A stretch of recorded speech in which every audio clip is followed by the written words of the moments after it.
Leadership is first of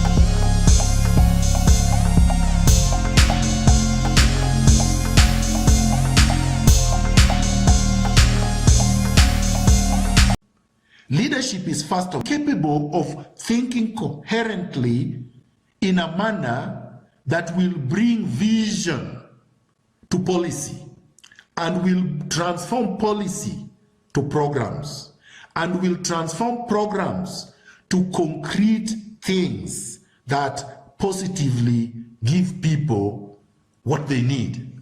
People need bread. Are you able to do that? Those who are stealing public resources are not able to do that. Those who got E's in school and have forged their papers cannot do that, no matter how hard we try to justify it. Those who got D minuses and forged them to C pluses cannot do that either. They can repeat and then get better grades because the Constitution is very clear. Every governor and president, deputy governor must hold a university degree from a university recognized in Kenya. The degree has to be legitimate. It can't be illegitimate. This we are going to say whether you like it or not. This we are going to say whether you abuse us or not. This we are going to say whether you support us or not, because it is the right thing to do. Socrates, the Greek philosopher, also was completely literate. The one who wrote his discourses was Plato, not himself. So we are not here being petty, being pedantic, being childish, being parochial. We are not here interested in targeting anybody. We are saying that the Constitution of Kenya 2010 is very clear. You must have a legitimate, genuine degree from a university recognized in Kenya. If you don't have that, you can do something else. You can farm, you can do business if you know how to do business. You can do anything legitimate and legal. But one thing you cannot do, you cannot be a governor and you cannot be a president or the deputies of governor or the deputies of president. It does not matter how popular you may be or you are deemed to be. Hitler was very popular in Germany in 1932 and was made Chancellor of Germany in 1932. Doesn't mean Hitler did not perpetrate a Holocaust. Popularity is not necessarily a good thing, not always. Some of the worst criminals in the world have been very popular. There was a time Idi Amin was popular in Uganda. There was a time Bokassa was popular in Central African Republic. There was a time Mobutu Sese Seko was supposed to be popular in the former Zaire, now Democratic Republic of Congo. Popularity is not the issue here. Yes, in a democratic process, the most popular wins, but you must go through a criteria before you become the most popular. You must meet the criteria of leadership. You must meet the requirements of Chapter 6, the integrity provisions. The question that voters must ask, is this person honest? Is this person a criminal or not? If you're a drug dealer, for instance, if you loot public resources, for instance, if you grab public land, for instance, if you cannot explain the sources of wealth, for those who are claiming they are earning 1,000 shillings a year but are driving Rolls Royces, if you're not able to demonstrate how you acquired that, you don't meet Chapter 6. So, let me get to the nitty-gritties of today's submission. The first thing I would like to say is I would like to ground my submissions of the Constitution. Because Kenya is a constitution of democracy, as I've said. And Kenya must be governed in accordance with the Constitution. So number one, Article 25 of the Constitution says,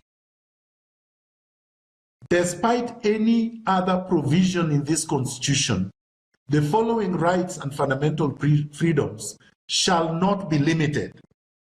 These are rights that are not limited by the Constitution. In other words, they cannot be limited by the government. They cannot be limited by private individuals. They cannot be limited by institutions. They cannot be limited by anybody or anything in the Republic of Kenya. These are rights that are enjoyed, entrenched, and everyone is entitled to. Number one, freedom from torture and cruel, inhuman, but they mean inhumane, or degrading treatment or punishment. Meaning, nobody should be subjected to torture or inhumane, cruel, degrading, or treatment or punishment. So when you watched the other day that so-called police officer in civilian clothing, I am not even sure he was a police officer, pumping guns, bullets into an armed civilian, lying on the road, writhing in pain. That is not just barbaric, because it is. That is not just unconstitutional, because it is. That is not just illegal, because it is. That goes against this provision, this article. Because that police officer was torturing those two young men and killed them in cold blood. I don't care how unpopular what I'm saying is. I am saying, quite frankly, that is not the kind of treatment we expect of any Kenyan, guilty or not guilty. And guilt must be determined by a court of law after a fair trial, which means once you apprehend a suspect, you hand them over, you charge them, they are tried, the court determines what punishment to mete out. Similarly, because I've not seen the evidence, I've not seen the evidence this young man had been arrested. I've not seen the evidence this young man had been tried. I've not seen the evidence that this young man had been found guilty of any crime. There was absolutely no evidence on that road. All we saw was another Kenyan being killed. The same way I would condemn that Kenyan killing anybody else, killing any innocent pedestrian, any innocent business person, any innocent police officer. The rights attach to everybody. It attaches to that policeman as it attaches to the man that he's killing. So no, this I am not going to equivocate on, and I'm not going to play games on this one, and I'm not going to sweet talk the mob out there, saying kill him, kill him, kill him. It could be any of us. Number two, freedom from slavery or servitude. Number C, the right to a fair trial. Number D, the right to an order of habeas corpus. Habeas corpus simply means in Latin, in English now, that is Latin, produce the body, meaning that that police officer or whoever it is that is keeping that body must produce it. It's a must. There is no if or but. Nobody should be begged. So that police officer should be punished to the full extent of the law, should be charged with murder, and should be tried, and should be convicted, and should spend the rest of his life in committee. Similarly, the thugs that are attacking people on the street, if they are caught, if they are taken to court, should also face similar consequences. So the law is blind and should be applied blindly. There is nothing that gives the police officer more rights than a civilian. All somebody needs to do in Nairobi is to say mwizi, and any one of us can be lynched on the street there to death. Any one of us. Any one of us can be shot to death by any of those so-called cops. Trigger-happy cops are not good for democracy. So in 1986, on the 14th of November, 1987, actually not 1986, 1987, November 14th, I was abducted from my student residence at the University of Nairobi. Abducted at 3 o'clock in the morning by plainclothes police officers, blindfolded, put in the boot of the car, and taken to places I can't describe, ended up at Nyayo House. This is not new. Police officers, security officers have been abusing their power for many years. Raila Odinga was detained similarly. So was Koigi Waomwere. So were many other people, including Gitobwe Manyara that I've just cited.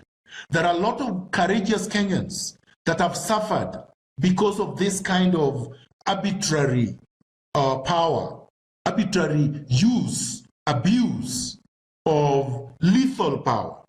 Just because you're holding a gun does not mean you have more rights than others. We've seen thugs the other day, 2 months ago. Somebody called Chris Obure, a young man, a crook in Nairobi, was also trying to pistol whip some people at a pub or anybody else that he disagreed with. We've seen Kobia, this fake businessman in town, who is probably a drug dealer, kidnapping somebody from a bar and taking that somebody and holding that somebody hostage because that somebody is supposed to have owed him some money. They were not killed on the street. They were not killed where they were doing these things. Why? What is the difference? The difference is because those are supposed to be moneyed. Those people are supposed to have a lot of money. There was no outcry from Kenyans on Twitter. There was no outcry from Kenyans on Facebook. Was there an outcry when Kideru looted 200 billion shillings of your money? Was there an outcry when Kideru physically assaulted Shebez? Because if he could do that on live television, a governor against a woman representative, that is a person who can kill in the privacy of his home. That is what criminals are made of. Now, you also know, a few years ago, some of you may not have been adults. There were some two thugs here called Atur brothers. They came here, they were brought here by some high-flying rich people in government, and they produced guns at the Kenyatta International Airport. And they got away from the Kenyatta International Airport where there are armed police officers, where there is even an army.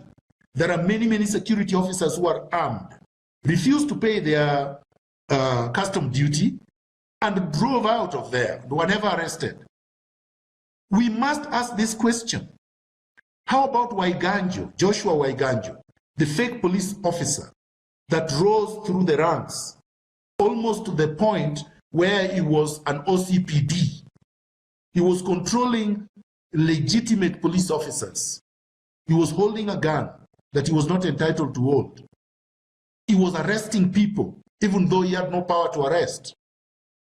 He was punishing, basically doing all the criminal things. Was he killed? Was he eliminated? Was he executed? No. Between that young man on the street and Waiganjo, who is more of a danger to society?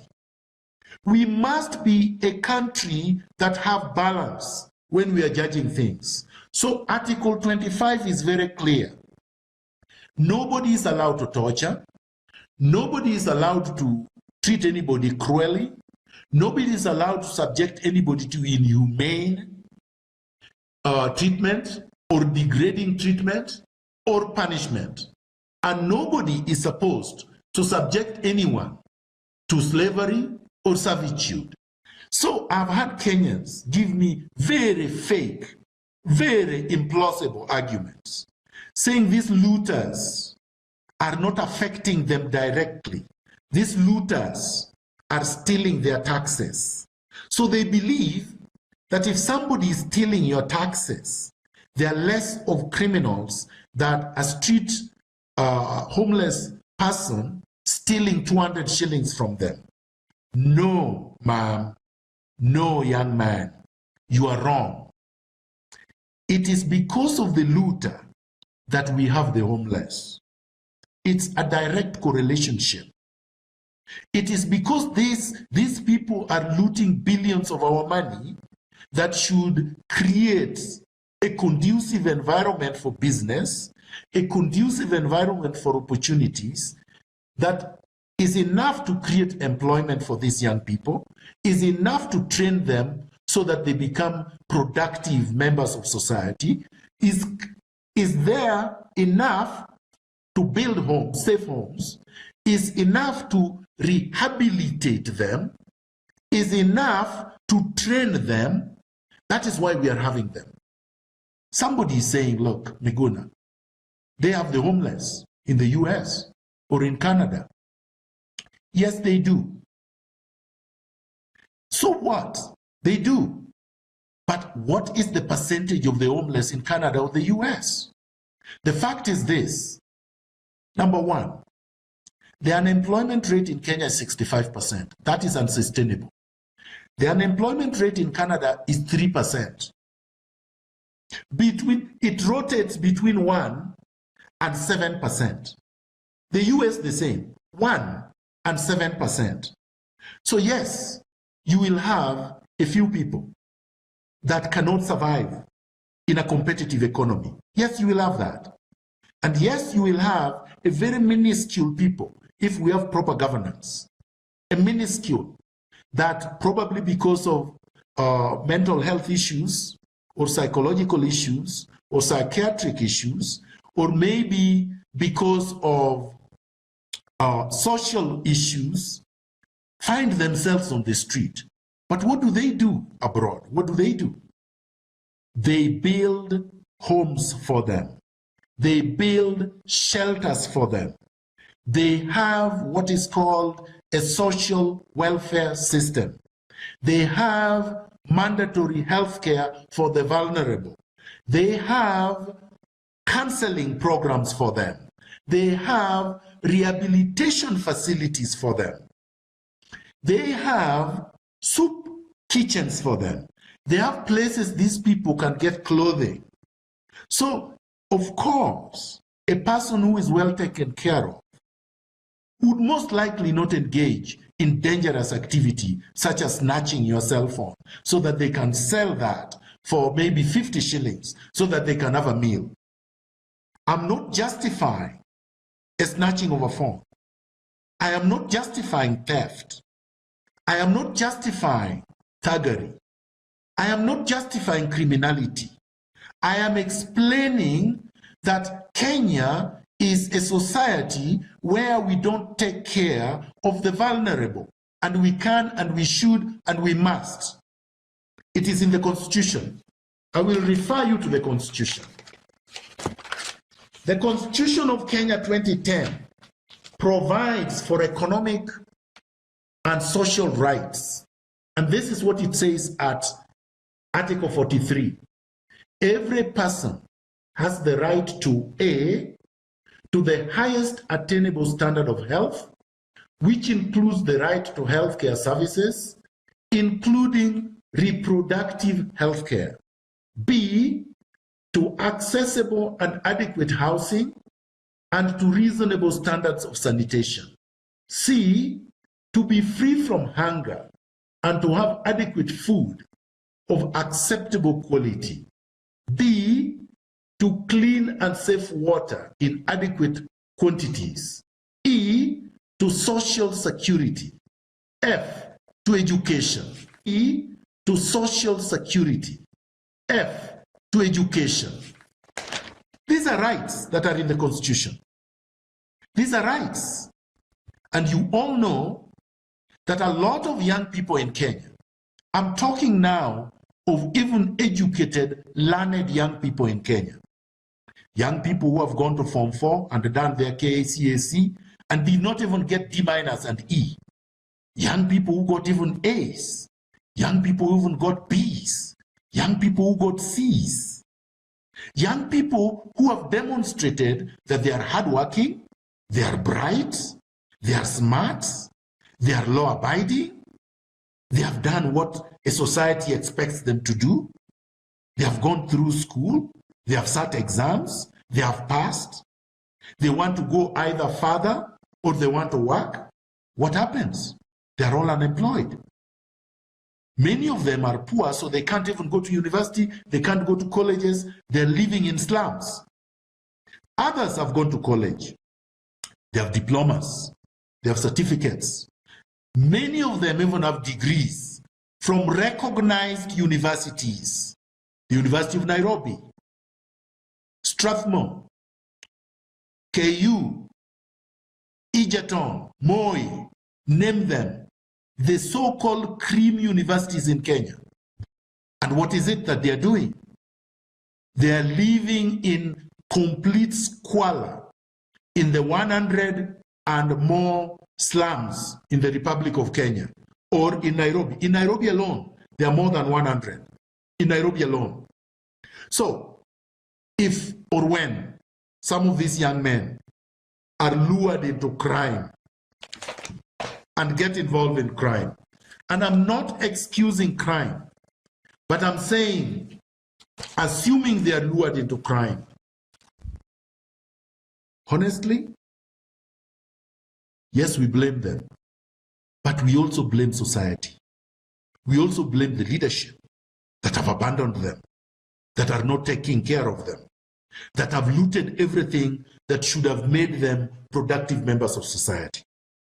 That we have to say. And how about the universities that have been set up by conmen to lure some of these young people so that they get fake university degrees that will make them unemployable? Not everybody can sell drugs and make it, like some of your leaders are doing, like Sonko and Joe are doing, for example. Not everybody can do that. You have only 2 so-called successful drug dealers in public office in Kenya. Right? And how many millions are we? We are more than 45 million people. So you can't tell people who have gone to school and have passed, go become a drug dealer so that you can make money. You can't tell them to go hire guns so that they become robbers, so that they become economically successful. That is not sustainable. So you have here Gretsa University, for example, Kiriri Women's University, University of East Africa, which have been declared to be universities offering and granting fake degrees. So the majority of people that end up in these universities, for instance, not only will join the long list of the 65% youth who are unemployed, but have no chance of employment, even if we created it. But let me tell you something. Miguna grew up dirt poor. Maybe you can say filthy poor. Mine was beyond the slums. Where I come from, Apondo village, Magina, in Kano Plains, in Nyanza, is dirt poor. I grew up poor, poorer than poor. I couldn't pay my tuition. So yes, I took a right turn. Sometimes it is luck, sometimes it is God, combination of other things plus personal effort. I made it out of that poverty. Even as I speak today, I will tell you, from Onjiko Secondary School where I did my O-levels, where some other people got D- and E's, I had not paid my tuition when I did my exam. The only reason I was allowed to do the exam and allowed to collect my certificate is because I was a good student, and the school administration, the principal, the headmaster, the teachers, they felt that it would be very unfair, it would reduce their performance. I was allowed to do the exam. I did the exam. I went to Jiris High School in Murang'a. I did my A-levels there. I was chased away from school more than 20 times to go look for fees. I was not able to. Again, at Jiris High School, I was allowed to do the exam. And in fact, I thank Mr. Githinji who later on succeeded Mr. Ndumu as the principal of Njiris, who sent me my certificate in Canada, even though I had not fully paid my tuition. I'm not a man who came this far because of privilege. So when I hear some privileged kids claiming that they failed because they were poor, I bleed inside. It is an insult to poor kids who have struggled and overcome poverty and overcome the deprivations that they have faced. Yes, there are few that because of poverty could probably not sit the exam. And yes, not everybody was equally gifted. Some of them were not performing very well because, as you know, different things affect different people differently. So yes, there are those like that. But it was not the major thing. In fact, the majority of best students in Kenya, starting with Mr. Otieno Mito from, Otieno Mito did his exams in Mbita High School and beat everybody in the Republic of Kenya. Now, Mbita is not one of the best schools, but he was #1 in our year in O levels and was #1 in our year in O levels from Mango High School. He came from Mbita to Mango High School. He was completely poor. I did not always live here. I could not even afford to live in Kibra when I was a university student at the University of Nairobi. If it was not because of the student loan that we used to call boom, that we used to be given, I would not have attended University of Nairobi. And yes, I know things have changed. And yes, I know probably the loans are not given now to poor students the way they used to be. But to claim that Miguna does not understand poverty, Miguna does not understand what people in Eastlands are facing, when some of these people are on Twitter, are on Facebook 24/7, therefore they have bundles, they have extra money to spend on bundles, and are listening to me right now, is outrageous. It's scandalous. Because I do understand poverty. Some of my relatives, as we speak, live in Githogoro, it's a slum. Live in Kibra, it's a slum. Live in Korogocho and Kangware, and I've been to their homes. I know how they live. I eat in those shacks. I know how it feels. They are not happy about it. They want a way out. And the only way out is to elect a government of integrity, led by a person of integrity with concrete policies, with concrete plans, and with a commitment to transformation. It can be done. It must be done. It shall be done. As I started this address, I said Ogoto Meli, a sage philosopher from Southern Sudan, articulated clear, pristine thoughts that added value to the world view without the ability to read and write, because he had not gone to school. It doesn't mean if you're not able to read and write, your IQ is low.